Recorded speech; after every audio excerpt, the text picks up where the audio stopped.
Good morning mga ka-sniper, magandang araw po sa inyo lahat mga ka-sniper. So ito po yung ating bagong tactical B3K. Ayan, 2026 model po ito.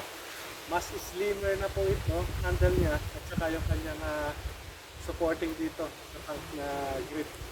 Ayan, meron din po dito naka-design para pinaka-grip niya, no? Mas dito niya, mas maganda, mas maporma. Higa nga. Alam niyo naman dito sa atin sa Cavite Air Rifle Sniper, tuloy-tuloy ang pag-develop natin ng Team Taurus ng mga good quality and best performance na naka-fine-tune unit, no? So ayan, customize po yan. Nandito po yung galing dito po sa atin sa Cavite Air Rifle Sniper. So yung mga nabibili niyo po sa iba, yan po ay naka-factory default setting. So yan po yung pagkakaiba ng naka-customize, naka-fine-tuning galing dito sa atin sa Cavite Air Rifle Sniper. Then lahat ng request nyo dahil nga tayo customize ay ini-apply kung makakaganda sa unit. Bakit hindi? Susubukan namin yan ng Team Taurus.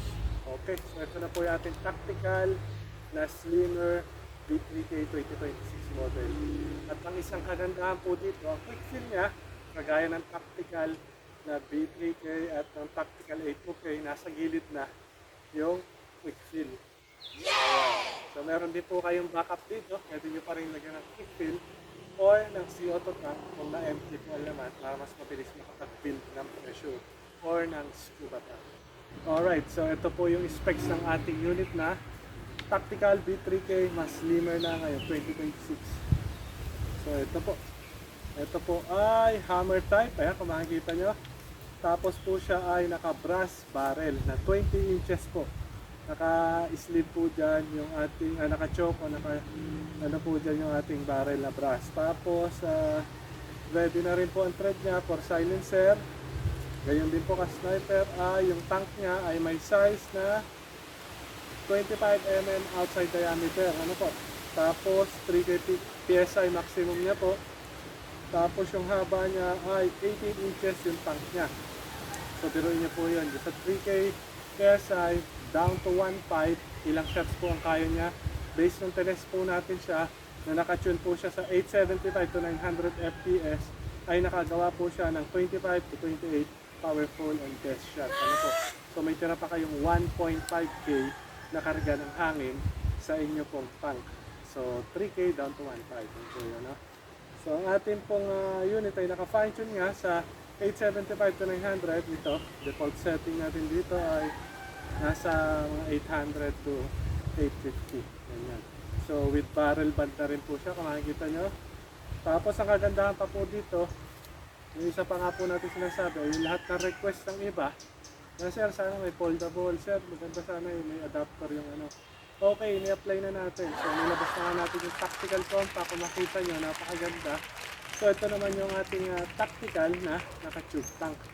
So iba po kasi na mga ka-sniper ayaw ng naka-battle tank. So ito po, kung gusto nyo ng 3K PSI na naka-tube tank, hindi naka-battle tank, ay ito po ang hanap nyo mga ka-sniper.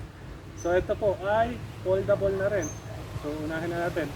Yun natin, adjustable, retractable. Then ngayon, kagaya ni tactical compact, ay napakalakas ng hangin. Buti meron po tayo dito ng air pads, yung ating ultra pads. Sinubukan natin ulit.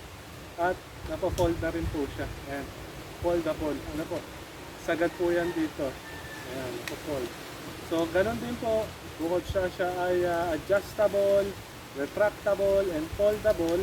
Pwede nyo rin po siyang i-remove. Removable na rin po siya. Ayan, babalik nyo lang po itong lock na screw dito. Ayan, para yung foldable ay nakalock na. Foldable pad ay nailalak na. Ayan, ilalak natin. Oh, ayan. Tsaka mas stable siya ngayon. Napakaganda ng adapter na ginawa ng ating Team Taurus para sa ating mga customized unit. So ayan, adjustable, retractable, foldable, and removable. Ano nyo lang po yung hex screw dito using yung Allen wrench. Then pwede nyo na po tanggalin to. Magiging ganyan na itsura para na po kayo may shotgun style na unit. So ayan. So subukan po natin. Meron po tayong dala dito na pellet para makita nyo rin po yung lakas ng kanyang shots sa tuning na 875 to 900 FPS. Dito lang po sa ating target shooting person. Ayan, narinig nyo po, napakalakas. So 3K Nice. PSI po yan kung makikita nyo mga ka-sniper. Then short video and short review lang po ito. Meron na lang po tayo ng receipt. Ayan. Ayun. Nakikita nyo mga ka-sniper, umuusok-usok pa yung dulo. Then subukan po natin nakabitan sa thread niya ng silencer. Para makakompare nyo po doon sa dalawang naunang shots yung sound. So meron din po tayong customized silencer. Customized, hindi po yung pandekorasyon lang, no? So lahat po ng galing dito sa atin sa Cavite Rifle Sniper ay customized. Dahil tayo nga po ay isang content creator or vlogger, gusto natin mas maganda at mas best yung unit natin para makapagpasaya tayo natin mga solid sniper. Ayan. So ayan, napakaganda. Ang pinapitan din po natin ang kanyang silencer. So fit na fit po, naka-zero yung butas ng silencer to the barrel, no? So ayan po. Okay. So check po natin. Pakinggan nyo mga sniper. Halos walang sound na po kung naririnig nyo. Para lang po pumitik. Ganun lang po ano. Halos yung hammer na lang ang narinig nyo yung palo niya. Kaya po yung ating customized silencer. Ulit ito, customized. Marami po magtatanong na, sir, magkano po yung ganito? Ano po yung ganito? So yung sa atin po, customized. Narinig nyo naman din, napakahina ano. Wala na siya. Wala na akong pellet. Hindi ko na ipuputok para mas best lagi po ang ating mga unit. Huwag nyo po ipuputok ng walang pellet. Alright, so mga ka-sniper, huwag nyo po kalimutan na mag-like, share, and subscribe sa ating YouTube channel.